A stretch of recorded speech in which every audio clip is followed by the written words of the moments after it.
All right, y'all. Welcome back.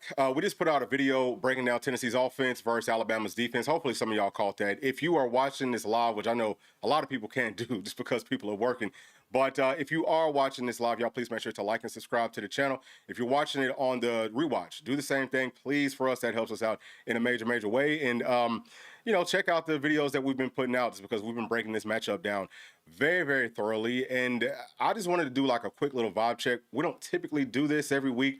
But as Tennessee fans, feels like versus Alabama, versus Georgia, really almost any team with a pulse now, we are getting, it's not everybody, but there's a lot of people that are just getting like real tight. There is no need for us, I don't think, to be tight in this game. We actually match up very well. Yeah, Alabama's a good football team, but so is Tennessee. And I feel like anytime that I'm breaking down, any matchup, if I say, hey, this team has a good offense or they have a good defense, sometimes people are like, well, you're picking us to lose. No, I think that we're past that now. We're at the point where even if a team is good, we should, if we match up well, feel like we can beat them because we are very good. Excellent offense for our Tennessee Volunteers. A lot of problems that we broke down earlier today. And with Tennessee's defense, I know that there's several people that are going to be worried about that.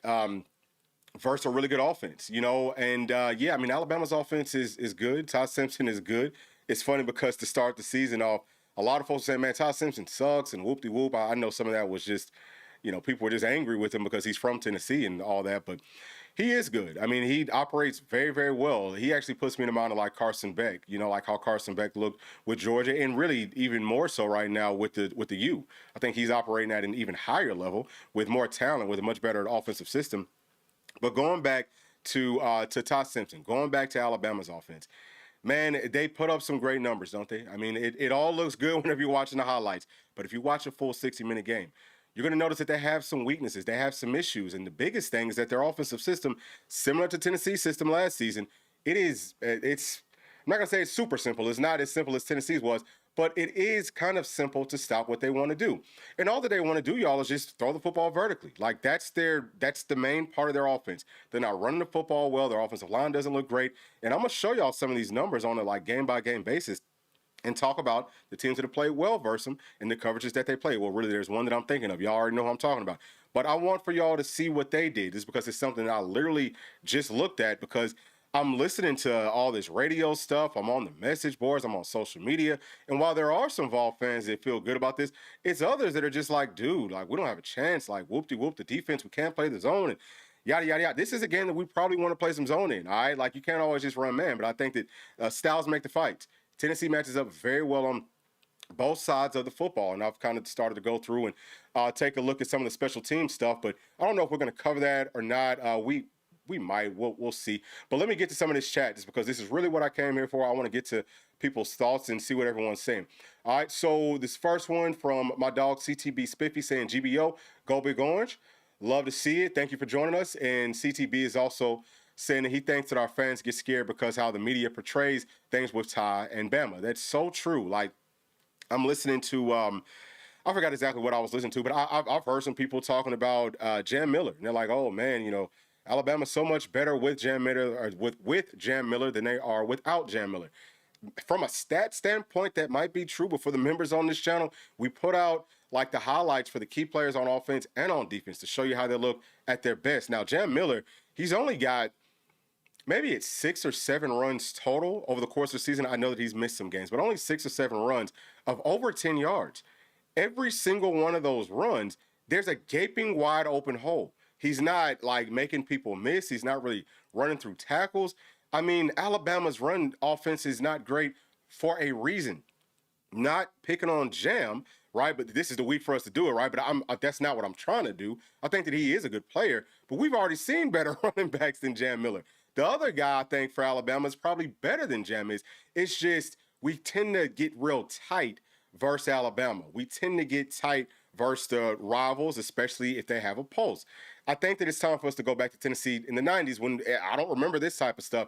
Now, back in the 90s, I wasn't getting on message boards and all that type of stuff. There was no social media, really. So maybe it was happening. I just didn't notice it. But here in the state of Georgia, Tennessee fans here, confidence, and not that it's, in some ways it could help the team out because they will hear and they see what's going on social media. It's not. I mean, obviously they have to go out there, they have to play, they have to execute. We can break down whatever we want to. The game could go totally different, but I'm just saying it does feel like there are a lot of people that are afraid of this matchup that are kind of like shaking in their boots. Like Tennessee doesn't have a good team. So this one is from Balin Shutt. I hope that I'm saying that right. So thank you for joining us. Asking, why did Brazzell get shut down against Arkansas? I know that we're on to Bama, and also asking, do I think that it will happen again? So in that game, it was a couple of things. So Arkansas, they did some double coverage, like they would bracket them some, just based off of the different looks, which teams will still try to do. But all that does is Braylon Staley has a big day. Mike Matthews has a really big day. The running game takes a step forward. If teams want to dedicate that, that's part of the chess match. You want to have the players that can show, hey, they need that double team, because it helps out the rest of the offense. Now, with all that being said, Brazzell still had his opportunities. He should have had a touchdown catch. He probably really should have had two. The first one that Joey threw in the end zone, right, looked like it was overthrown, but I really just think that Brazzell lost track of the football because of the sun. Well, this game's coming up on Saturday. It's at night. The lights can get you too, but catch the lights, catch the sun. It's just like little things. And then he had the other one that he just flat out dropped. Great pass by Joey. The whole point is, they can try to take him away. They can try to slow him down, but you really can't stop Chris Brazzell. If he's playing with that level of confidence, because he's 6'5", he's got super long arms. He can out jump anybody. He has great speed. He's running outstanding routes. The system is very friendly. The quarterback's going to give him those opportunities. It's just up to him to be able to close on that. The stuff that we did versus Georgia, we can do the same thing, like passing the football, catching the football wise. We can do the same thing versus Alabama. I promise you that. They're not great down the field. We talked about that some in the video earlier today. They're not great down the field, but I think that was a really, really good question. But it's going to be up to everyone else on the team to pick up that slack. Like we have to run our routes full speed. Whether you think the football's coming or not, you can't be taking plays off. And I get it. Our wide receivers, not a whole lot of them right now. Like we're banged up there. It sounds like Travis Smith might not be back for I don't know how long, but it sounds like he's going to miss some time. That's not great. But the system is going to be friendly to whoever goes out there. It might need to start to be even more friendly if, things happen, right? But we can execute. We can operate. Players have good games. Players have bad games. That's just part of football. It's never going to be perfect all the time. This isn't Madden. It's not, whatever other football video games and stuff. Not saying that anyone is saying that, but I had to throw it out there because sometimes I feel like the expectations from some fans, not just in Tennessee's fan base, but with more of the casual fans. If you don't really understand football, you don't understand it's so much of a grind and so much of a back and forth struggle. I mean, it's going to be those ups and downs. We're not going to be perfect at anything, but the things that we do well, we have to continue to do well at them. So, it's saying that the run D needs to tighten up 100%. Now, this is something else that we talked about. We talked about this on Monday. That Tennessee's run defense, so far this year, we've gone up against teams that have much better run offenses that doesn't fit our style of defense, our scheme, as well as Alabama's does. It's pretty basic.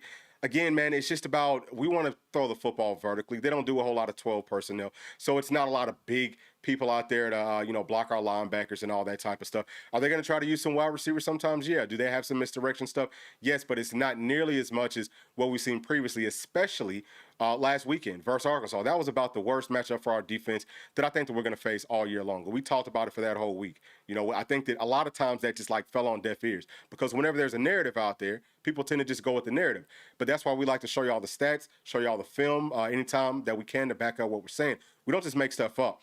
This is a much, much, much better offense, this is a much better offense for our defense, right? We can scheme it up. It's going to be pretty simple. Now, will the players execute? I'm always going to point that out because the scheming is one thing, which I think that we've had some good schemes in a lot of situations, but the execution has not been on point. People got to just freaking focus, dog. It's very simple football. Don't make it overly complicated. Use your common sense. You're going to go to the right spot and then use your instincts. I've seen some plays with our linebackers.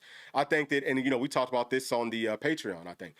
I've seen some plays with Arion Carter where it feels like he's over-processing. The running back is right in the hole. There's a big hole, running back's right there, and he's hesitant to go tackle him. Well, what else could possibly happen? Go get that right now. And then with Jeremiah Telander, I think that he doesn't think enough sometimes. He just sees stuff and he goes and gets it a little bit too fast. Take your read steps or your read bounces, whatever you have to do, and then, just move. You watch the film, the tendencies. So just go play football. If we play a lot more loose and free, then we will be fine. Now, Edwin Spillman missed in the first half. That's going to be kind of a blow, I think, for this defense. But we should be fine with our guys. This is a much better matchup for them than having a quarterback that's super mobile with an offense that can do a lot of different things, all the different bells and whistles and moving pieces. Arkansas, that was a freaking nightmare matchup. This one is 100 times better than that one. And I'm not sitting here saying that Alabama's not more talented. They're a lot more talented than Arkansas in certain spots. And yeah, Ty Simpson, he can run. He has pretty good speed, but their offense is not like, it's not all about him. You know what I mean? So it's not as much of a point of emphasis. He's going to be dropping back and trying to stay inside the pocket for about 85 or more percent of the game. We should be able to go freaking hunt. All right. I mean, even Daggum Gunner Stockton, there was a huge threat with his legs. There is the threat with Ty Simpson, but not on that level. We've seen a lot better quarterbacks from that standpoint. Now, he's going to be the best as far as the operation throwing the football down the field. Very accurate, okay? He's not afraid to throw it into tight coverage either.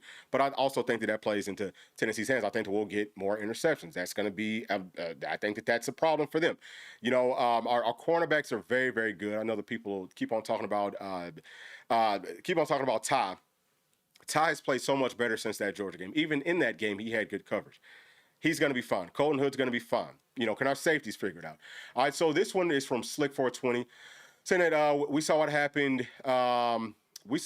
Jam Miller was out against Florida State. They could not rely on the other running back. I don't even think that. I think if Jam Miller was out there, it would have been even worse probably, because that other running back, he's got more wiggle. He's got more pop. He's not as big.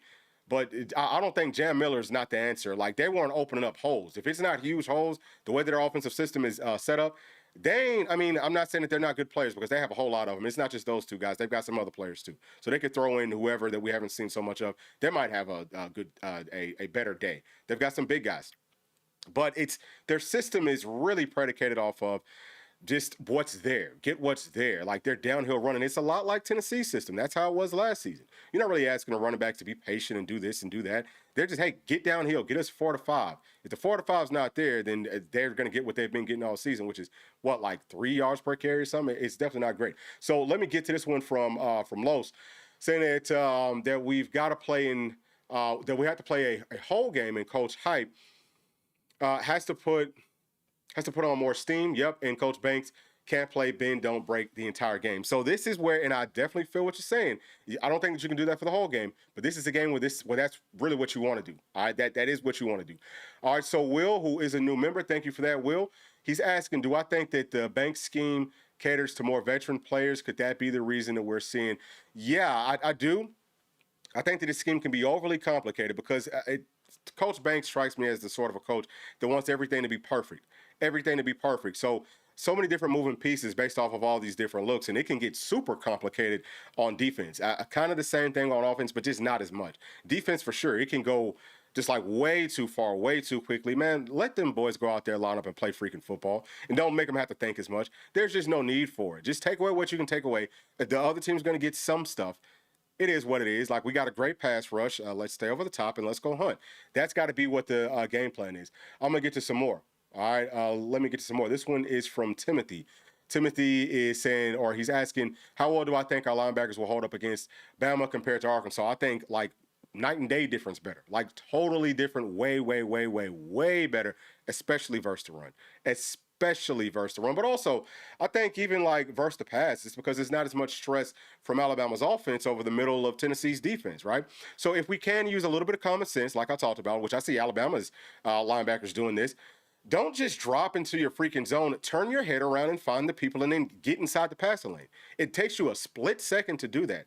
Like, just do it more. And that's the type of stuff that we might be coaching it, but see, like, our guys are thinking too much. So I think that they're scared to do anything. It's like they're moving, but they're almost scared to move. Dog, loosen up. Play loose. Like, play football. Play like you're in the backyard and you're trying to make plays, or you're playing on the video game and you're trying to make some plays. Just go hunt. Just go eat. It's pretty simple. But a lot of what Alabama likes to do with their offense, especially within their passing game, is going to be going to our corners and to our star players. So, like, outside the hashes especially, but even outside of the numbers, that's a lot of what their passing game is. Some stuff will go to the middle, so don't get it twisted, but not that much of it. All right, and then this one is from Billy. He's saying that Bama has a bad defense, Joy will go off. Alabama does not have a bad defense, okay? I know maybe you're trying to get people riled up, but let's not even start that narrative. Their defense isn't bad. They have a good defense. They're very, very talented. They have one of the best passing defenses in the entire country from a stat standpoint. Now, I think that Georgia had 2 or 3 touchdown passes dropped with people running wide open. That's happened in several games. You know what I mean? Like, if you have a good enough offense where you can utilize the entire field. Like, think about who all they've played. Freaking Dork and his whole bunch. Their passing offense down the field. We also talked about that pregame.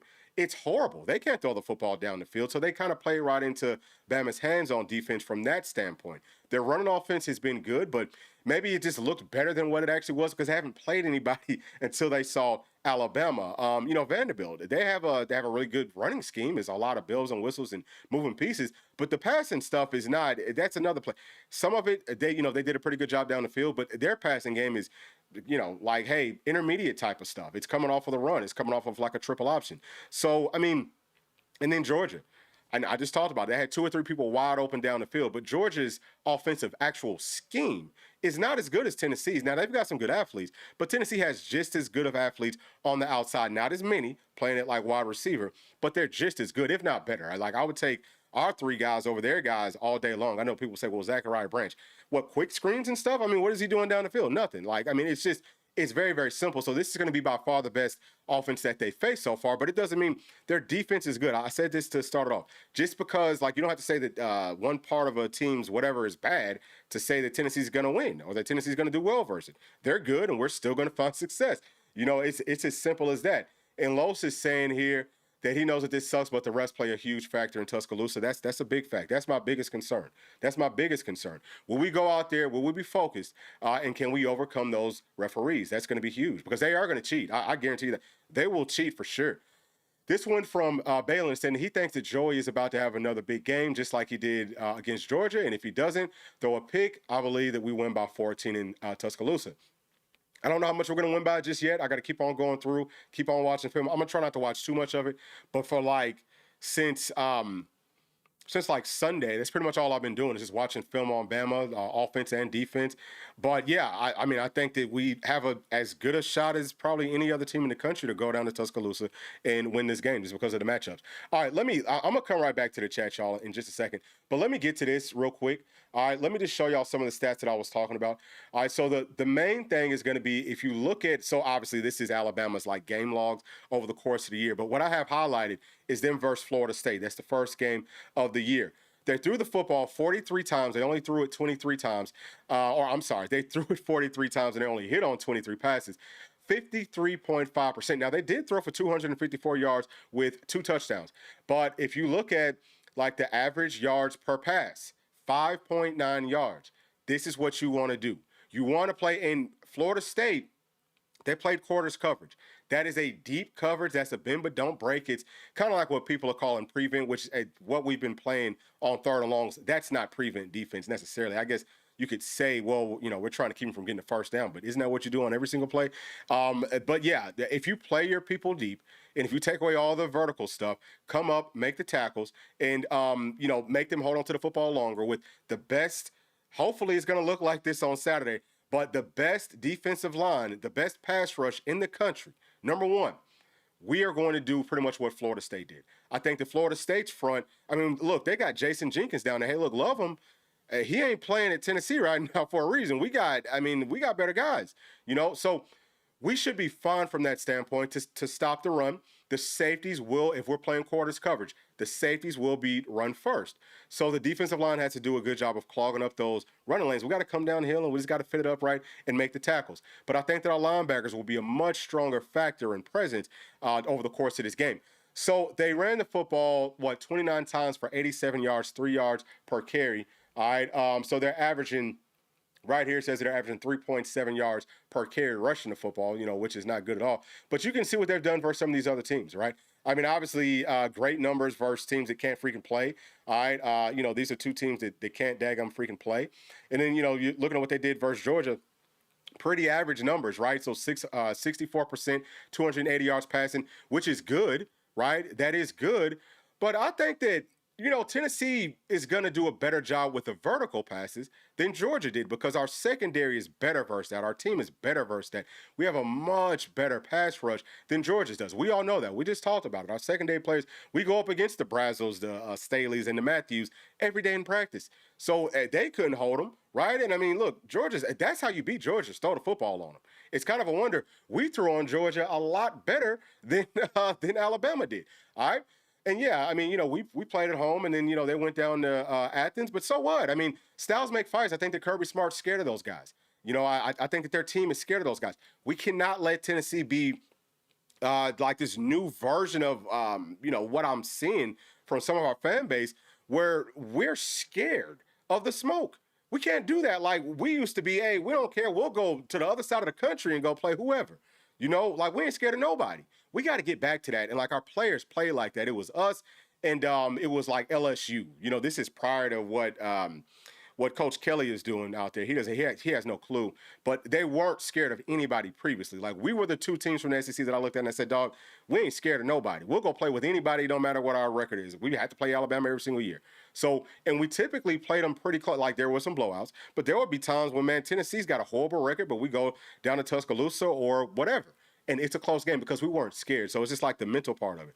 All right, so Vandy, they look good versus that defense. They're just not very talented. I think they did some nice things, just not very talented. That was a game for, 4 quarters, for the better part of 4 quarters, a couple of costly turnovers. And, Vandy could have came out of Tuscaloosa with a dub. Do y'all think we better than Vandy or no? You know what I'm saying? I'm just curious.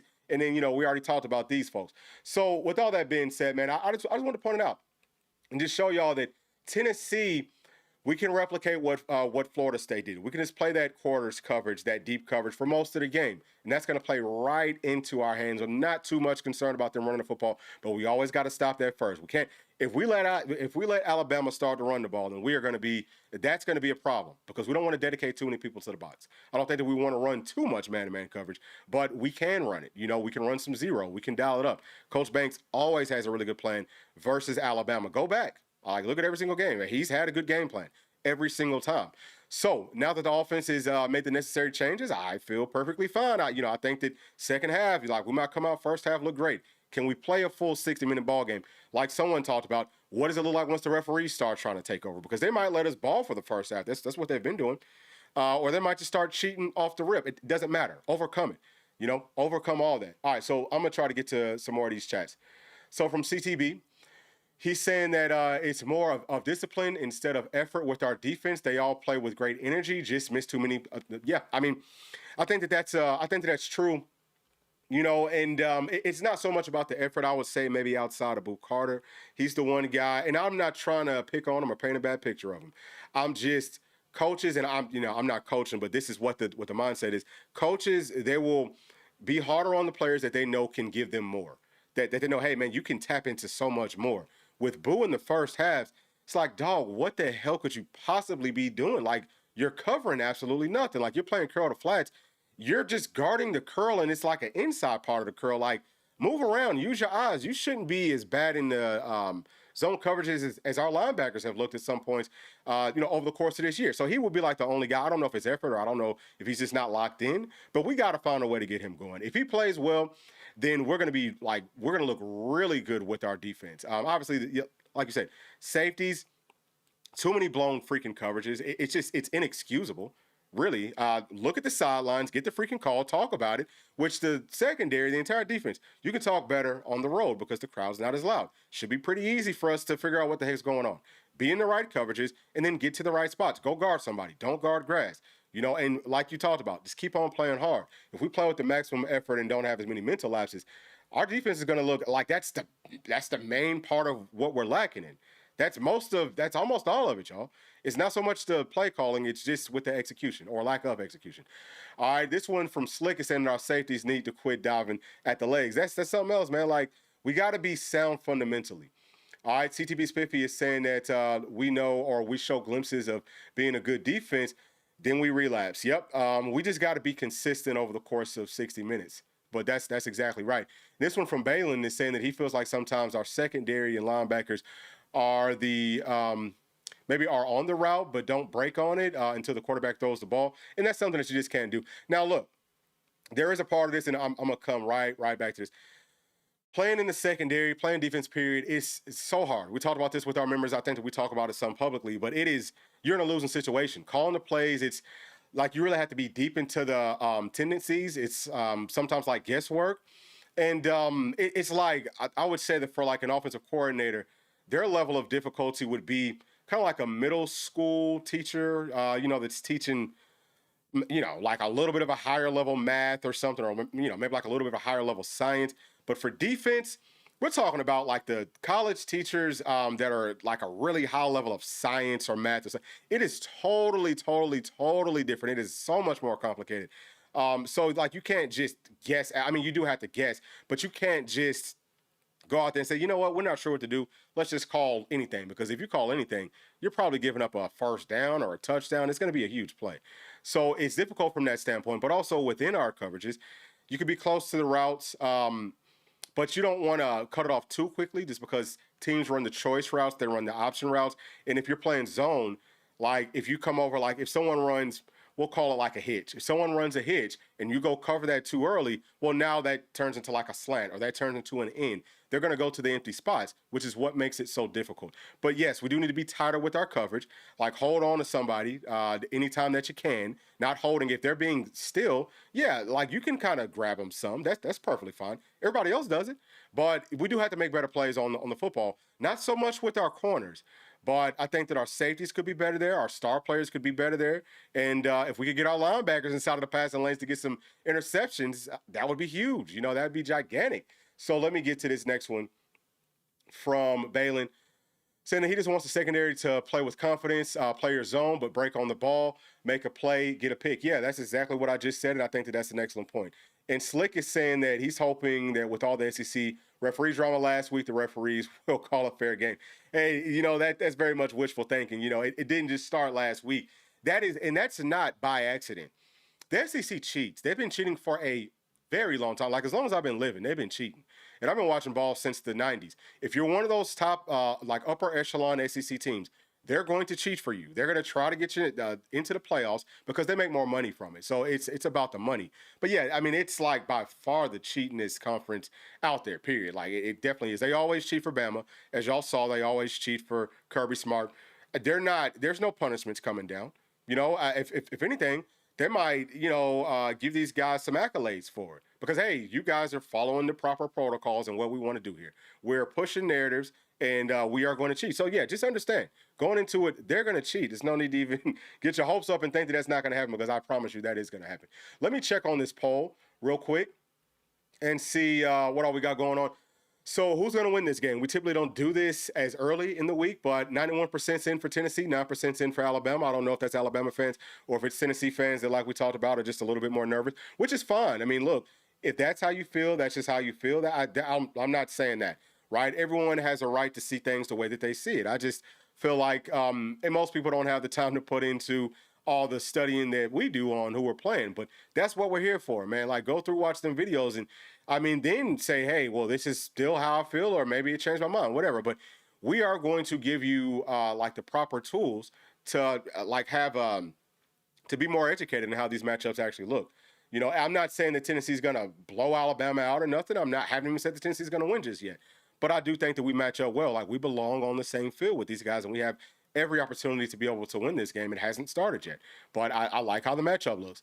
All right, so this one from the Parker family saying, don't give a damn about the whole state of Alabama. Buck Fama, go Vols. Love it, baby. Love it, love it, love it. And this one right here from Andrew. Happy to see you in here, bro. Asking, is there any news on Bishop and Staley? Yeah, so from what I've seen from some of the insiders on different sites, like VolQuest, 24/7 Sport, or VolQuest, and then the 24/7 Sports site, sounds like they will both be playing. I think that we're going to need obviously both of those guys, but I mean, look, running the football, we're going to have to stick to the run. We're going to have to be good with it. Hold on to the football, just don't turn it over. I mean, I like how we're set up. Get downhill, and then once you get your 4 to 5, make something extra happen. I think this is a big game for dadgum Star Thomas too. I think this is going to be a big game for all of our backs. So this one from Carlos, he's saying that he understands the half prevent D, but it can't be used the entire game. That's a fact. Got to mix it up. Yeah, for sure. And listen, there's no question about that, bro. Like you have to mix it up. You got to keep them guessing. And also, this is something else, and I'm happy that you brought that up because I almost missed this part of it. But I do want to talk about our secondary doing a better job pre-snap of disguising what we're in. Because if we do, and we don't really do it, and I don't know if our secondary coach or whatever, maybe it's the defensive coordinator, doesn't give us that freedom. But I know for me, when I was playing ball in college, we had that freedom. Like you could move around, you could show different looks, and if you feel confident with your skills, then you can come up to the line and then bail. If you're playing corner, or you could show, hey, this is cover two, we got two deep, flip to the three, or flip to the zero. You know what I'm saying? Some of that stuff, it's going to mess with what Alabama wants to do. It's going to mess with what any offense wants to do. They have a pre-snap look. They have an idea of what they want to do pre-snap, not just the quarterbacks, but the offensive line, everybody else on the team. They're looking at what the defense is in pre-snap, and then, hey, whatever we're going to be doing is going to be based off of that. But then once you flip, now they have to figure it out really, really quickly. And then we're playing that deep coverage sometimes, not all the time, like you said, Los, but sometimes playing that deep coverage if they want to try to go deep, because we're showing them, hey, it's open deep. And now we flip to that deep coverage. That slows them down even more. And then the pressure is coming. We got dudes coming. That's when you want to be able to like dial up blitzes, but I don't think that we have to do it all the time. But excellent point. Just mix it up and let the guys play free. I think that we could be more complicated from how things look, right? Pre-snap versus what the actual play call is. Not trying to get into the perfect call every single time. That's what we need to do more and less of. All right. This one is from Slick. He's, yeah, man. So, yeah, he said, Field of Dreams. So I think that we talked about that earlier where, hey, Florida State, that wasn't a daggum Field of Dreams for them, was it? Tennessee's going to replicate all the same stuff with, I think, a personnel that might be better in some parts of that. Pass rush could and should be better. I think our cornerbacks will be better than Florida State's. But our safeties, if you're playing more quarters coverage, the safeties have to be able to, like, you kind of got to be dudes in sort of a sense. You got to know when to come down and stop the run, which I think versus Bama, it's a lot easier to see that type of stuff, but also know how to stay inside of your, zone coverages or whatever coverage that you're playing. I think the Florida State safeties might be better than Tennessee's. That's the one part of the defense that I'm like, man, I don't know how much better can we get just outside of dumbing things down and putting them in some spots where maybe they're more comfortable at. All right. Yep. Love that. Yeah, so I know that you can't stand Bama. Like, that's like me, right? Living in the state of Georgia, how much I hate Georgia. Like, I grew up as a Tennessee fan hating Alabama naturally, but also grew up in the 90s when, like, we, mostly beat them. Wasn't that big of a game. And I mean, same thing versus Georgia. I really hated Florida early on. Always hated Georgia, but, I can't stand any of them. I don't like anybody in the SEC now. Once you start to deal with their fan bases more, which I've definitely been doing since I've been on YouTube, you start to realize, okay, and I mean, look, I'm going to go with some folks, so it's only right that comes back sometimes. But it's just like some of it is just like, dude, like y'all are just straight up trolls, you know what I'm saying? But it at the end of the day, it should all be in, really, really good fun. So from Will, he's saying, what's the key element on defense that I need to see to feel more confident in this matchup? So, we're going to get to our keys a lot more in depth tomorrow, but I would say the biggest key for our defense is probably, it's just going to be like fundamentals, right? And I'm not trying to cop out when I make that answer, y'all, but that's really all that it is. If we can just do what we're coached to do. Be inside of your gap. You always got to stop the run first. If you're playing a zone, at least get to your spot. If you're playing a deep coverage, it's okay to give up the underneath stuff. What's not okay is to play a deep coverage and then give up a deep pass. We've done that way too often. That's a big time problem. It's just about the fundamentals and the overall execution. That's my biggest thing. I know that it sounds basic, but as complicated as defense can be, from a call standpoint and all that, it's really football, period. It's actually pretty simple. It's just about the basics of the game. So this one from Los is saying that it's a game of numbers at the line, and if they have 7 on the line, that we can't bring 5. Well, that can be true sometimes, but at the same time, they might have 7 at the line of scrimmage, and they're gonna, only have 5 in their block. And so maybe you're talking about post snap. But even still, that can help us out just because you might have 7 in their block and we're only bringing 5, right?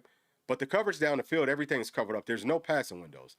So a lot of times we have much better athletes on defense than they have on offense, so we can still win.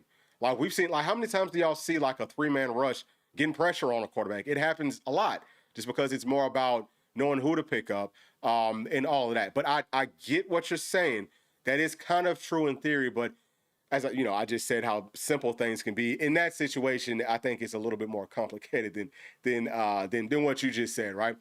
But this one is saying that from Slick, he's saying he thinks that J-Mac would be a better or would be better in the star position than Boo Carter. I think that from a talent standpoint, Boo Carter is better. Has he played like it over the course of the whole season? No. There are some things that J-Mac's given up. Like our stars just haven't always played the absolute best. They both look pretty good versus the run, but in coverage, man, we've given some stupid stuff up. Now, something else that I'll talk about with Tennessee secondary, I would honestly like to see either one of those guys playing at safety and take one of the other safeties off the field. I'm not very confident with our safeties. It's too many things. It's like, dog, this is basic level stuff, and y'all are just blowing it. Like it's not always like that. They've made some good plays too, but it's too much of that going on. And I really think that both of those guys look good at safety from coming downhill, making the tackles, fitting up the runs, getting off the blocks, playing with the proper leverage versus the run. And they will be way better, I think, in pass coverage too. I think some of what we've been seeing is Tennessee's trying to take our safeties out of the coverage as much. And that's kind of hurt us some, but I would love to see that. I know that some of the insiders and stuff have shot it down and said that that's not going to happen, but we need to start cross-training there because we already don't have enough depth playing at safety. Why not put, if you feel like J-Mac and Boo Carter both playing at their best, right? If you feel like they give us more than, our safety, like having one of those safeties out there, play one of those guys at star, play the other one at safety, and I've seen it on film. Like last weekend, there was some times when J-Mac's playing it more like a safety spot, right? He's technically playing at star, but we have a safety playing more like in the star spot, right? And it just looked significantly better. Like the play just flowed so much better. I think, I saw Boo in that same situation. Why not do it? Why not do it? Some people might leave. I mean, I'll be honest with you. I'm not a coach. I'm like, dude, we lost some safeties to the transfer portal last year. We're gonna have to go back to the transfer portal after the season, add some veterans, and whoever we feel like can figure it out moving forward. Okay, hold on to them. But it's got to be a super open competition where whoever the freshmen are, okay, because I would love Moore to get his chance. Whoever those freshmen are, let them fight for that spot. So if folks want to transfer out, especially playing at safety, I mean, dog, listen, love them. Hope that they stick around. Hope that things work out for them here or there or anywhere. But at the end of the day, we're about winning, and I don't think that our safety play is getting it done right now. That's just me personally. I'm not a coach or nothing like that. I could be off on some of that. But I don't like what I'm seeing from our safeties. It's gotten to a point that I almost don't even like talking about it, but I just have to because it's just been that bad. All right, so this one saying Oklahoma for y'all might have 9 sacks in that game. So are you saying that Tennessee might have 9 sacks in that game? I think that it's possible. Oklahoma's got a pretty good front too. Now they got 10 sacks versus Auburn, right? They run a lot of their just like base defense stuff. We talked about that earlier too. I think we'll have a field day. Look, they have a really good defensive coordinator, so they'll have some different things drawn up. They're extremely multiple. But yeah, just talking about Tennessee's defense, I would never like saying 9 sacks. That's a ton of sacks. That's 5. That's a lot. If you're getting 5 sacks in any game, you're doing a hell of a damn job. But yeah, 9 to 10, that's a ton. Like it's crazy that I think Oklahoma broke like a school record when they got 10. I don't know what Tennessee's single game record for sacks is. It's probably like right around in that area. But yeah, I get your point. We should be able to get pressure on that team. All right. Yep. Oklahoma line sucks. But we are locked on Bama. Yeah, man. All right. So Sam is saying that Tennessee. Okay, yeah, and that's a huge factor. That's kind of what I've been talking about, right? Like we've touched on that over the course of the week. We are winning up front. That's where the game starts at. It's not necessarily where it always ends at. But I think that we're better on both fronts. Will we play that way? Will we execute like that? Because we have to keep on doing it. It could change from week to week, game to game, like we talked about with the wide receivers. People have bad games, people have good games. But we need for those guys to keep on playing solid. I love that the offensive line has been rotating in more players. I think that that's huge for us, just to keep people happy, just to keep them focused, keep them locked in. But it feels like they take a lot of pride in their blocking, a lot of pride, especially with the pass blocking. I've highlighted Kid as one of the guys that's been blocking defensive ends, like one-on-one. Bro, that's serious. Tight ends typically can't do that. Not like that. So shouts out to whoever's coaching them up on blocking because they've done a hell of a job. All right, and Lowe says, okay. So the offense knows where they are going. Yeah, that's a fact. And Los is also saying that we have players. Coaches have to let them make plays for sure. And this one right here from C Staples saying, "Let's go. Happy to have you in here." And Slick is saying, "All right, put J Mac or Boo in turn time's place for sure." And then this one right here from Los. He's saying that Boo just needs his attitude from kickoff to the final whistle for sure. Best player on the field. We need him. I think that he can most definitely be that, and he's an extremely talented player. But I'm gonna do one final check on this poll and see if it's changed at all. Yeah, so we got some more votes coming in.